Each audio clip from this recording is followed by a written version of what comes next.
I'm Hannah, 32, and I thought I'd finally earned my place at the family table. I'd spent weeks planning this dinner at my house in Philadelphia, hoping to bring everyone together.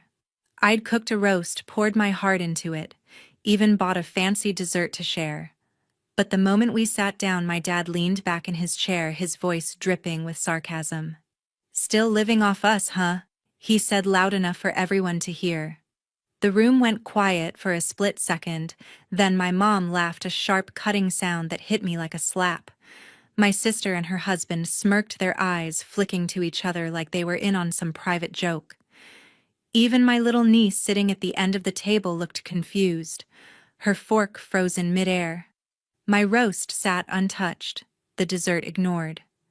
I felt my face burn, the weight of their laughter pressing into me. They thought I was a joke, like I was still the kid who needed their help, not the woman who'd built her own life. I didn't argue. I didn't yell.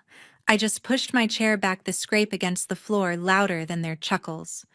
I grabbed my coat and walked out, their voices fading behind me. But that night something snapped. I wasn't going to let that slide. What could I do to make them see I wasn't the one leaning on them? Before we go on, let me know what time it is and what city you're watching from. I read every comment, and it truly means a lot to see how far my story reaches. Don't blink. You won't believe what happened next. I've always prided myself on standing on my own 2 feet. I'm a graphic designer in Philadelphia running my own freelance business. It's not glamorous, but it pays the bills, good ones too. I've got a condo in Center City, a sleek 2-bedroom I bought 3 years ago with my own savings. It's worth a lot, and renting it out at market price could easily pull in $2,800 a month. But I don't rent it to strangers. I let my family stay there. My dad, my mom, my sister, her husband, and their 6-year-old daughter for just $600 a month. I thought I was doing them a favor, keeping the family close, helping them out. Turns out that was my first mistake. My family's always had a way of making me feel like I'm less than them. Growing up, my sister was the golden child. She could do no wrong, straight A's cheerleader, the one who got all the attention at every family gathering. I was the quiet one, sketching in my room, never quite measuring up in their eyes. Even now, with my business thriving and a condo in my name, they act like I'm still the kid who needs their guidance. My sister Nicole works part-time at a boutique, barely scraping by.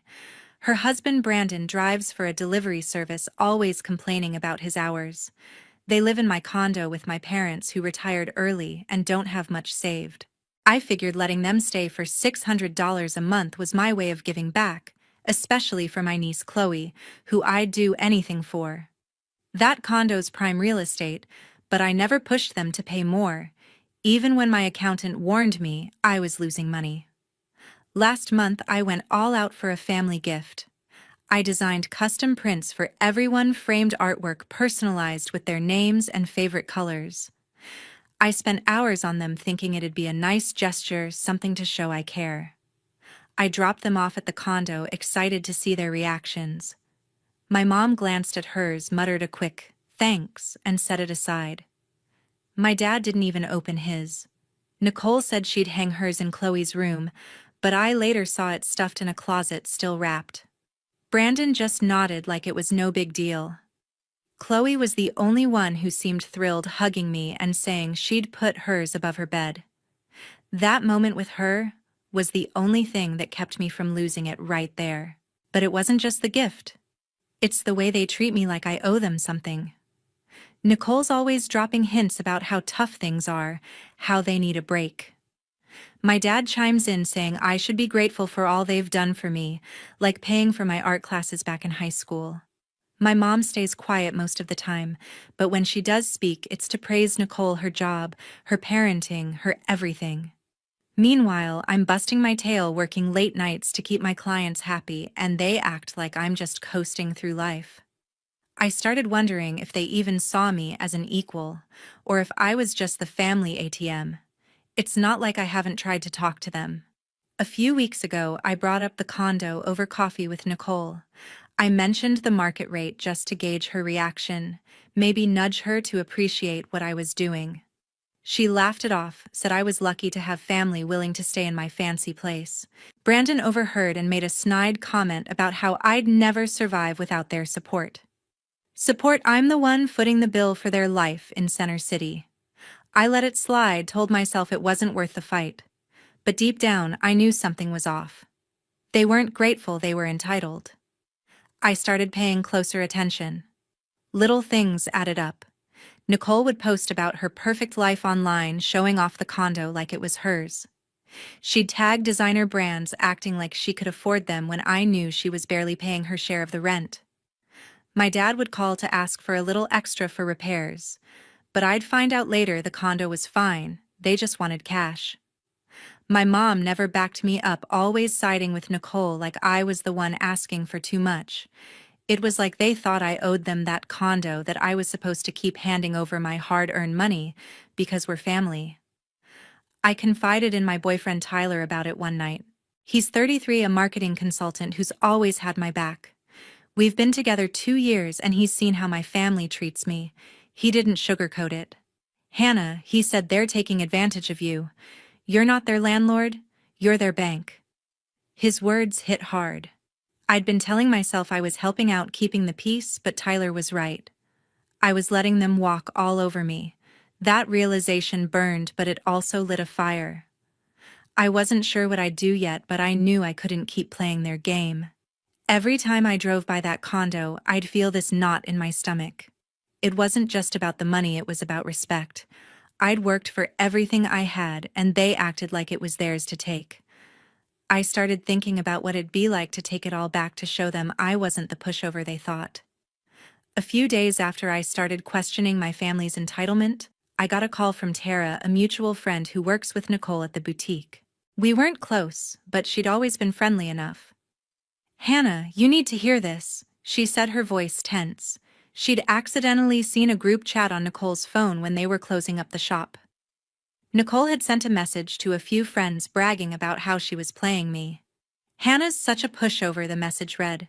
"We're living in her Center City condo for just $600 a month, a steal for a place worth almost $3,000. She's too naive to charge us more. We've got this in the bag." Tara forwarded me a screenshot and I felt my stomach drop. The words stared back at me, cold and smug. My own sister laughing at how she was taking advantage of me.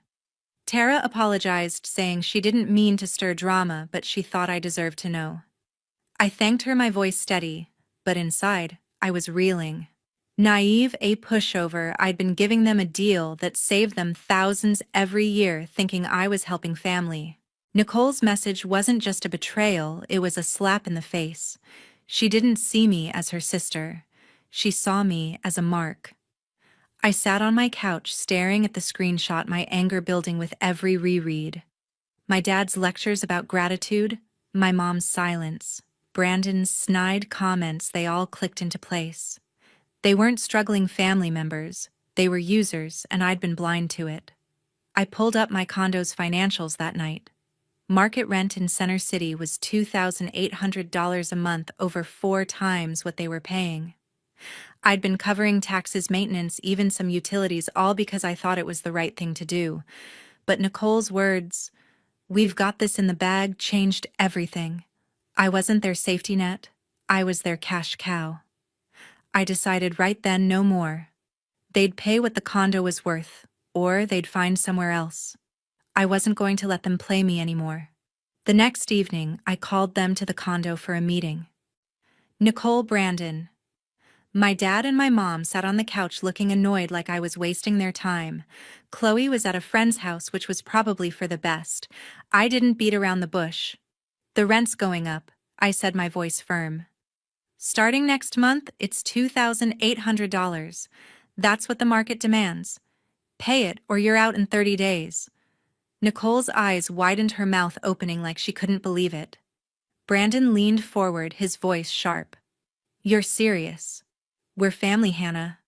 My dad's face turned red, his jaw tight. "This is how you repay us, after all we've done." My mom just looked down, her hands folded, not saying a word. I didn't back down. "I've been carrying you for years," I said. I'm done subsidizing your life. Nicole's voice went high, almost panicked. We can't pay that. You know we can't. I crossed my arms. Then you'll need to find a new place. I'm not your charity anymore. Brandon muttered something, his eyes narrowing, but I didn't catch it. My dad stood up, pointing at me. You're ungrateful, you know that. We gave you everything? I met his gaze, my pulse racing but my resolve solid. You gave me lessons in hard work. Now I'm using them. The texts started flooding in that night. Nicole sent a novel-length message accusing me of tearing the family apart and choosing money over love. Brandon called me selfish, saying I'd pay for this. My mom sent one line, think about your niece. That one hit hard, but I saw it for what it was, a guilt trip. Chloe wasn't the issue. Her parents were. I didn't reply. I was done justifying myself. But 2 days later, my dad called, his voice low and furious. Why was the rent cut off? He barked like he thought I'd cave. I took a deep breath, my tone ice cold. I'm done living off you, I said, throwing his words from that dinner back at him.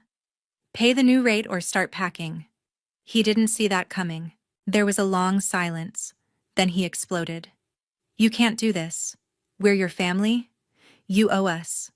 I let him yell, his words bouncing off me. I'd heard it all before, how I owed them for my childhood, my art classes, my existence. But this time it didn't shake me. I'd seen the truth in that screenshot, and it cut deeper than their guilt trips. 30 days, I said calmly. Pay or leave. I hung up my hand, steady now. They thought they could keep manipulating me, but they were wrong. I saved Tara's screenshot and emailed it to myself along with the lease agreement. If they wanted a fight, I'd be ready. Nicole's message had lit a fire I couldn't put out. I wasn't just angry, I was done. They'd taken my generosity, my trust, and twisted it into something ugly.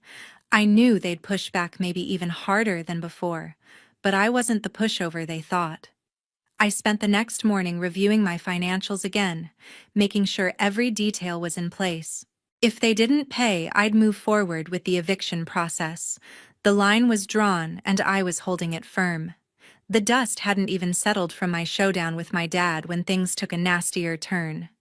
The next morning, my phone lit up with notifications. Nicole had posted on Instagram a photo of my condo's kitchen, my kitchen, with a caption that hit like a gut punch. My sisters turned into a greedy landlord, she wrote, raising our rent to $2,800 just to squeeze us dry. So ungrateful. The post was public, gaining traction with likes from her friends and cousins I barely knew. Comments piled up. That's heartless family. Doesn't do that. What a money grubber. I sat on my couch, scrolling through, my chest tightening. Nicole had twisted the story, hiding how I'd let them live in my Center City condo for only $600 a month for years, saving them thousands. I didn't take the bait and comment. I knew arguing online would only fuel her narrative. Instead, I saved screenshots of the post and every comment, storing them in a folder for safekeeping.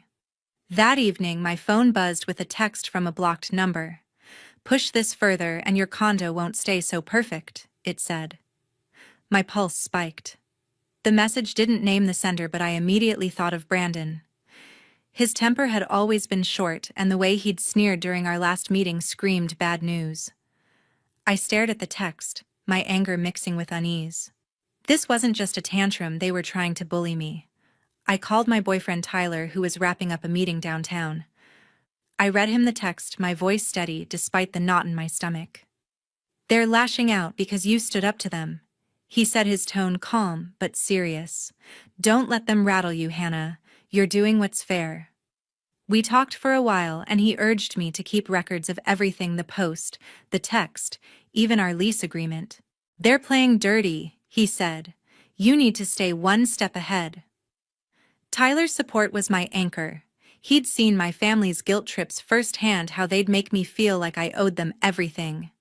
He offered to come over the next evening to help me plan my next move, and I felt stronger knowing he was with me. The following day, I went to the condo to address a maintenance issue. They'd reported a flickering light in the hallway. I let myself in expecting to find someone home, but the place was quiet. My dad was likely at his part-time job, my mom was probably shopping, and Nicole and Brandon were out. Chloe was at school, leaving the condo empty. I replaced the light bulb in minutes, but as I passed through the living room, something stopped me cold.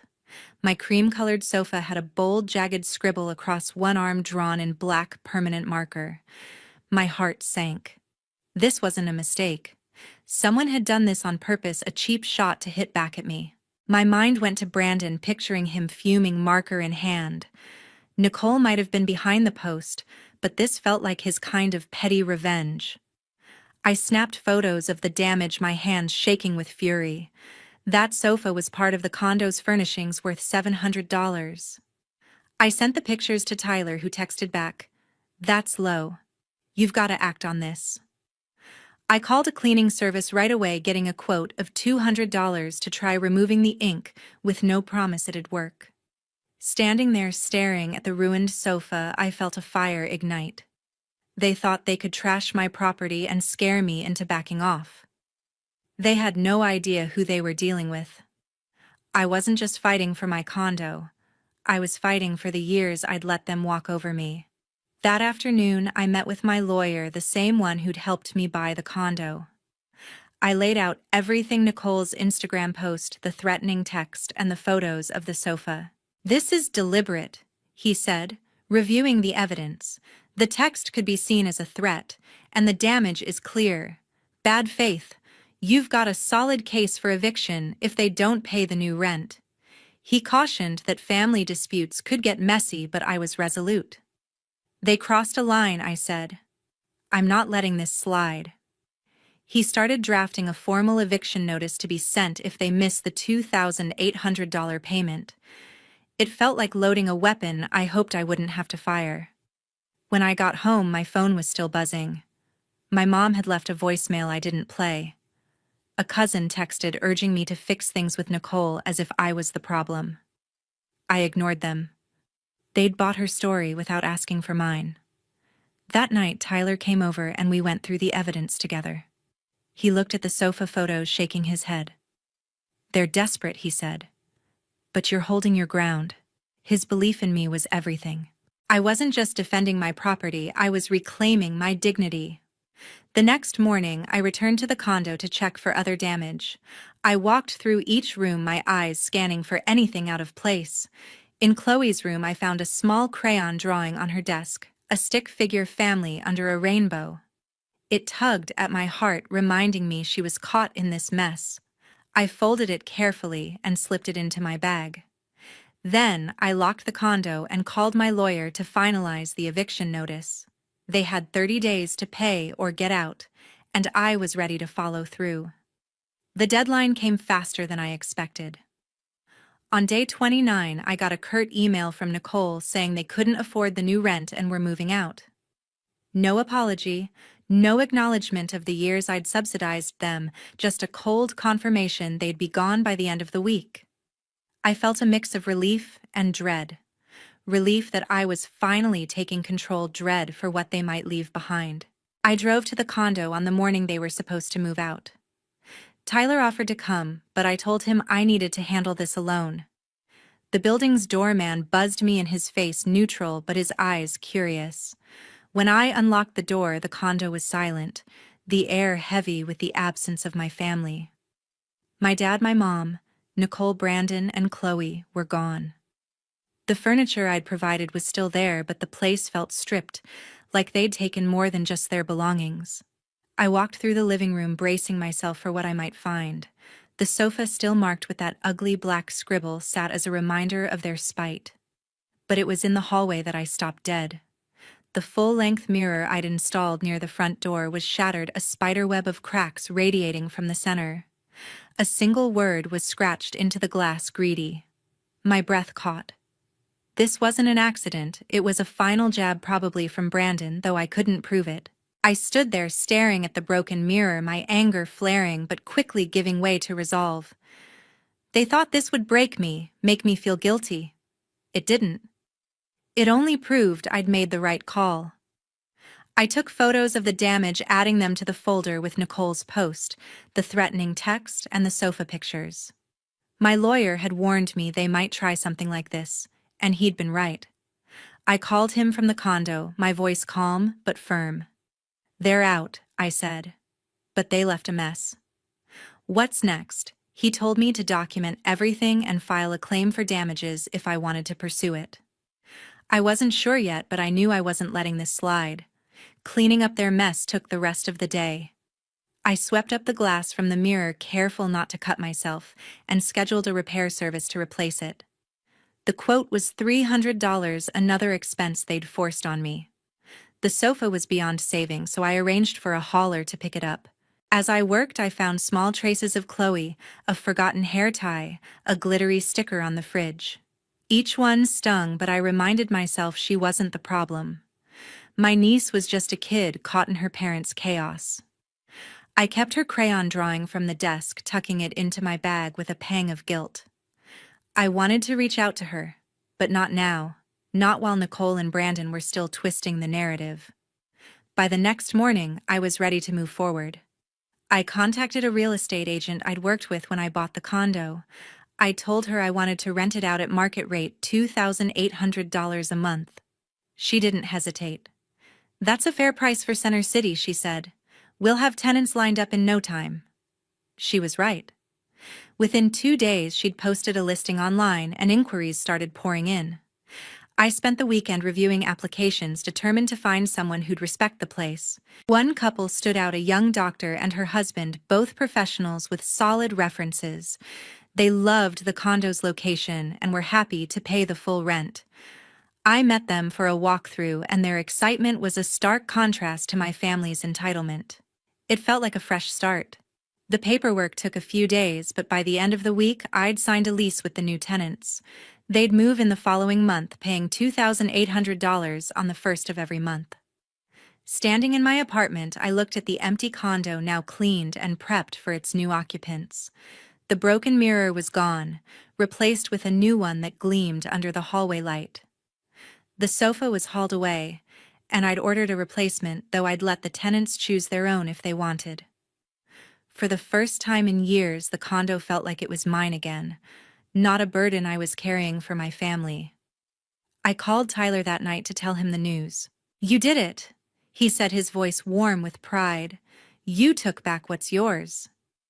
We talked about the future, our future, and how this was just one step toward building something new.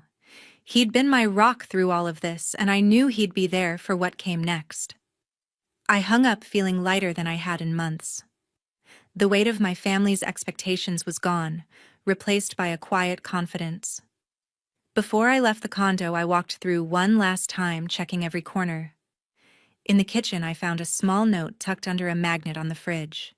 It was in Chloe's handwriting, wobbly but clear. "I'm sorry, Aunt Hannah." My throat tightened. I folded the note and put it with her drawing. I didn't know how I'd navigate things with her, but I'd figure it out later.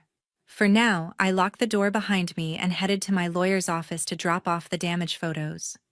With the condo leased to new tenants, I felt like I could finally breathe again. The chaos my family left behind, the broken mirror, the scribbled sofa, the accusations, was fading into the background. A few weeks later, I heard through a mutual cousin that my dad, my mom, Nicole, and Brandon had moved in with my aunt in a cramped row house on the edge of Philly. The cousin didn't sugarcoat it. They were struggling. My dad's part-time maintenance work barely covered their bills, my mom wasn't working, and Nicole's boutique job wasn't enough to support her, and Brandon, let alone Chloe. They'd gone from my spacious Center City condo to sharing a single bathroom with relatives. Part of me felt a twinge of pity, but it passed quickly. They'd made their choices, and I wasn't responsible for fixing them. One quiet morning, I checked my mailbox and found an envelope with no return address. Inside was a letter in Chloe's wobbly handwriting, decorated with crayon hearts. "Dear Aunt Hannah," it read. "Thank you for letting us live in your house. I miss you. Love, Chloe." A small photo was tucked inside, showing her smiling at a park holding a stuffed bear. My heart ached. Chloe was only 6, too young to understand the mess her parents had created. I sat at my kitchen table rereading her words and felt a lump in my throat. I wanted to write back to tell her I missed her too, but I knew contacting her now would pull me back into their drama. Instead, I placed the letter and photo next to her crayon drawing from the condo, promising myself I'd find a way to stay in her life without letting Nicole or Brandon drag me down. The next few months were a whirlwind. Tyler and I threw ourselves into planning our wedding set for a crisp fall day at a small venue in Fairmount Park. We kept it simple, no lavish ballroom, just close friends and a few colleagues who'd become like family. I hadn't heard from my dad, my mom, or Nicole since they moved out, and I didn't invite them. It wasn't an easy decision, but it was necessary. Their actions, Nicole's public attacks, Brandon's threats, my dad's demands had shown me they didn't value me.